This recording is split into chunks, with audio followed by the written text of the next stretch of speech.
Radio static fills a dark control room. Then a small voice cuts through. This is Phantom. I have the controls. Every controller freezes. Phones stop ringing. Nobody breathes.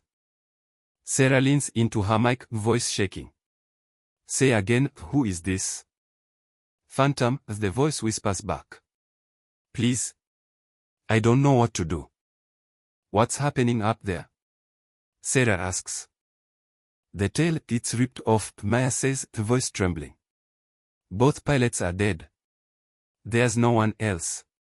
Someone has to help me. How old are you? Sarah asks. 13, Maya says. But my dad taught me everything. A 13-year-old girl is flying a broken plane. 2 pilots are down. 300 people are still alive, then only she stands between them and the ground. Before you watch the full story, comment below from which country are you watching. Don't forget to subscribe for more amazing stories. How did it come to this? Let's go back 3 hours. Flight 447 lifts off from Tokyo, bound for Los Angeles. The night sky is calm. Stars sit quiet above the clouds. In row 7, by the window, sits Maya. 13 years old. Alone. In her hands is a letter. She has read it so many times the paper has gone soft. Her father is an ex-Air Force pilot. She has not seen him in 2 years. Tonight, she is finally flying to him. Beside her, the businessman types on a laptop. Behind her, a young couple laughs quietly. Across the aisle, an elderly woman knits without looking up. Maya opens a small manual. Her father sent it to her months ago. She reads it the way other kids read comics, every page memorized. The cabin lights dim. The engines hum steady and low. Everything feels normal. Everything feels safe. Nobody on this flight knows what is coming. For 2 years, her father called her every Sunday. Not just to talk, to teach. He taught her about wings and airflow. About altitude and airspeed. About how a plane breathes, turns, and climbs. It was their secret game. Nobody at school knew. Nobody on this plane knows. Years ago, her father carried a call sign. Pilots use call signs like second names. His was a Phantom. He never gave it to anyone, not until tonight. The last thing he told her still lives in her mind. Knowledge is your superpower, Maya. She didn't understand it then. She is about to understand it now. A deafening bang tears through the sky. The plane shakes violently. Metal groans. The tail section rips open in the dark. Oxygen masks drop.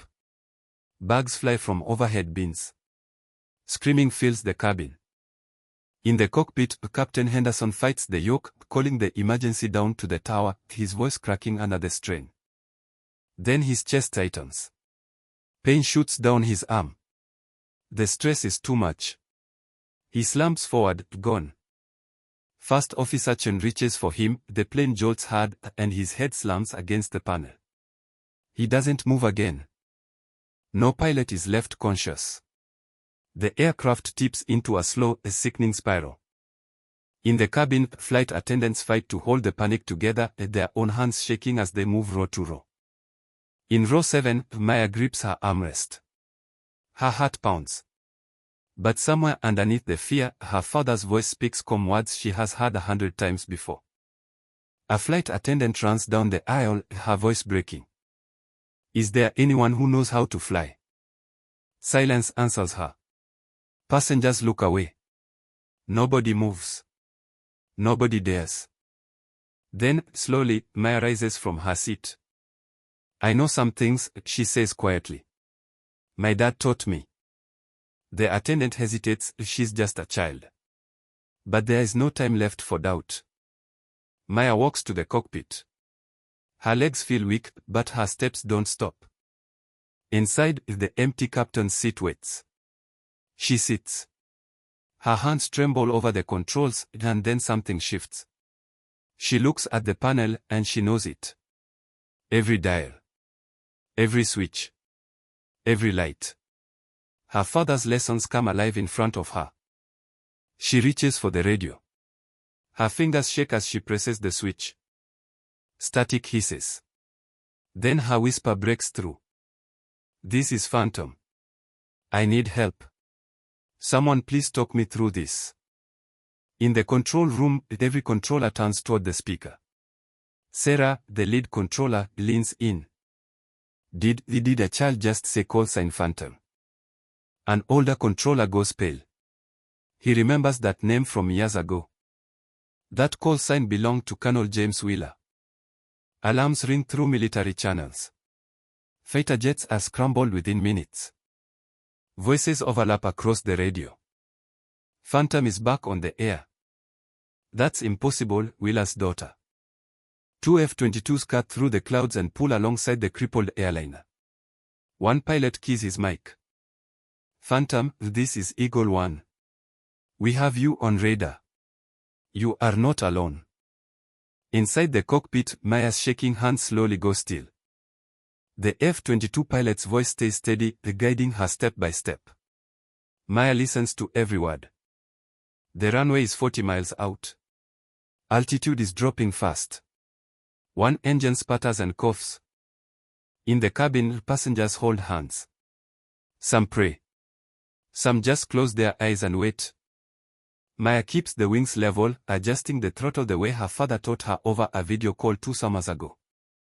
Phantom, you're doing great. 3 miles to runway. Keep her steady. The plane comes in too fast. Too steep. Pull back gently, Maya. Gently. She pulls. Her arms shake with the effort. The runway rushes up to meet them. Wheels slam onto the tarmac hard, but the plane holds. Sparks fly. Metal screams against concrete. The aircraft slides, shudders, then finally stops. Silence falls over the runway. Then the cabin erupts, crying, cheering, strangers holding onto each other like family. Emergency crews race across the tarmac, lights flashing red and blue. In the cockpit, Maya sits frozen, breathing hard, hands trembling in her lap. Sarah runs up the stairs and finds her there. How did you know call sign Phantom? Maya lifts the letter from her pocket and holds it out. It reads, the Phantom is yours now, Maya. It always was. Miles away, in a hospital room, Rahman watches the news in disbelief.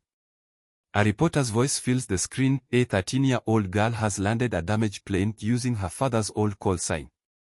Colonel James Wheeler covers his face with his hands and breaks down in tears. Days later, at the airport, Maya walks through the gate. Her father is waiting.